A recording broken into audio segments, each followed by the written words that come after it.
اللہ کے پیارے رسول صلی اللہ تعالی علیہ وآلہ وسلم نے فرمایا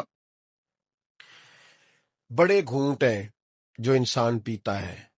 بڑے گھونٹ ہیں جو انسان نگلتا ہے، لیکن فرمایا اللہ کو بندے کا سب سے زیادہ وہ گھونٹ پسند ہے جو وہ غصے کا گھونٹ پی جاتا۔ اللہ کو بڑا پسند ہے وہ ضبط کر جائے۔ یہ سب سے افضل گھونٹ ہے کہ تجھے شدید غصہ آیا ہے لیکن تو اس کو پی جائے، اور بلا وجہ غیظ و غضب کرنا، ہر بات پہ غصہ ہونا، ہر بات پہ لڑائی کرنا، ہر بات پہ شدت دکھانا، ہر وقت الجھے رہنا، ہر وقت ناراض ہو جانا، ہر بات پہ جناب اپنے آپ سے باہر ہو جانا، یہ انداز درست نہیں ہوتا،